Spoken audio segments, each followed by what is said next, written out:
Le titre du texte que je vais vous lire s'intitule « Femme des terres brûlées », issu du recueil du même nom. Autour du couffin, déjà, les ténèbres. Chaque réveil est un atterrissement. Et revient la douleur de la diffluence, fine, précise, des eaux à jamais partagées, à cheminer de l'autre côté du monde, à escalader les parois d'une auge glaciaire, à patauger dans la bourbe pour réapprendre chaque jour que la vie n'est pas un jardin de pluie, que notre terre n'a rien d'une fleur. Femme de terre brûlée, vois ta terre, sa terre, ma terre, notre terre. Notre terre, comme on dit, notre mère. Notre terre de l'autre côté de la vie. Ta terre, sa terre, concept vague. Et nous disons femme. Et nous pensons à l'animal forcé dans ses taillis, aux oubliettes du monde. Et nous pensons à l'alevain estropié dans la nasse, celui qui dans la masse ne cherche plus son visage. Ton visage, inconnu comme ta terre. Son visage, notre visage, invisible, incertain. Nos terres, où chaque pouvoir invente son propre cirque et sans égard et sans remords, éperonne, accule, condamne, repousse la nasse jusqu'aux confins de tout dommage collatéral, aux limites des ossuaires. Il y eut le passé qui n'a de passé que les contours, puis l'Algérie, et puis Maïlaï, puis la Bosnie, Visegrad, Miljevina, puis il y eut. Nous prenant pour des agnelles, il arrive qu'on nous tranche la gorge sans hésitation. En Algérie, nous étions 11 000, peut-être plus, puis Naplouse et Gaza, et il y eut le Rwanda, le Congo, les Grands Lacs.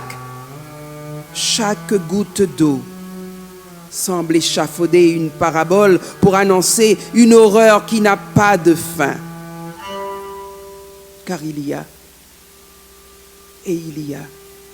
cette chape de plomb sur les paupières du monde et tout ce que dans le silence et par le silence nous ignorons. Depuis ces territoires interdits, depuis les siècles des siècles, de tous ces premiers peuples, aujourd'hui les derniers, du nord au sud, de l'est à l'ouest, enfants perdus, sacrifiés sur les autels des conquistadors, dans toute cette folie qui perdure, nous perdons jusqu'à nos cris. L'âme elle-même n'a pas su en réchapper. Ne demeure-t-il qu'un souffle? Nos souffles, vagues rescapées du plus loin des eaux dormantes, sur les sables mouvants qui engloutissent nos efforts, dans cette brûlure sans répit, dans ce mouvement perpétuel qui rappelle l'espérance. Nos souffles flétris mais tenaces, nous crachons, nous écrivons, nous épelons ce chant sans commencement ni fin, dans l'attente d'une révélation. Avec nos larmes en caravane et cette encre couleur sang, notre espoir en accent muet sur la face d'un monde qui obstinément nous ignore. Nos larmes dissoutes dans l'air et dans le temps, évaporées comme de l'encens.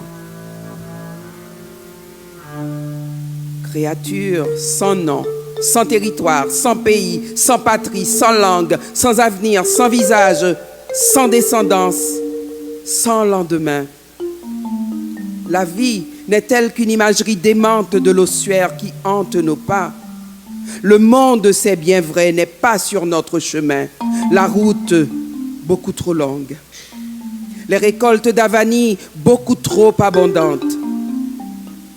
Créatures sans lendemain, sans visage, sans avenir, sans langue, sans patrie, sans descendance, sans pays, sans territoire et sans nom. N'existe-t-il aucun moyen, nul moyen d'abandonner cette vieille mue? N'existe-t-il aucun lieu pour débusquer enfin cette espérance qui nourrira notre marche?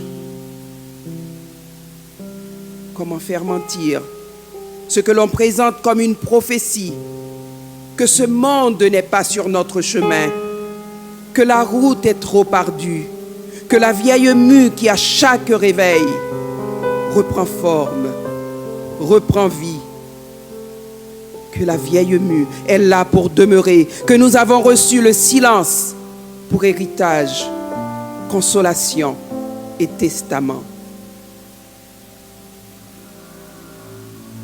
Ma vie, ta vie, sa vie, cette vie où nous ne pouvons jamais être la même femme, car nous sommes trop de femmes, nous sommes tant de femmes, avec notre vie, depuis le premier jour en attente, dans ce désir de prendre part au monde, avec notre regard plus embrouillé qu'un chenal par lequel s'en vont toutes les alluvions.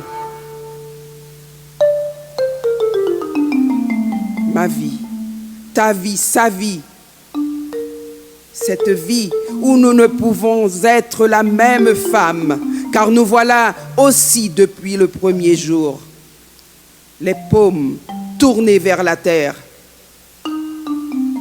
rien à semer, rien à récolter que cette herbe maudite qui a l'amertume de toutes les avanies. Ma vie, ta vie, sa vie, sans aucun espace où la douleur peut s'endormir. Décrire ce vide, cette absence au monde, réduire en un tas de cendres le livre maudit dont nous sommes les pages noircies, les pages raturées du monde, les pages arrachées, les pages déchirées, piétinées, avec la douleur et cette tenaille chaque jour plus précise, intense, obsédante, et l'urgence de plus en plus muette dans ce temps qui se fait beaucoup trop vieux, ce temps au-delà de l'usure.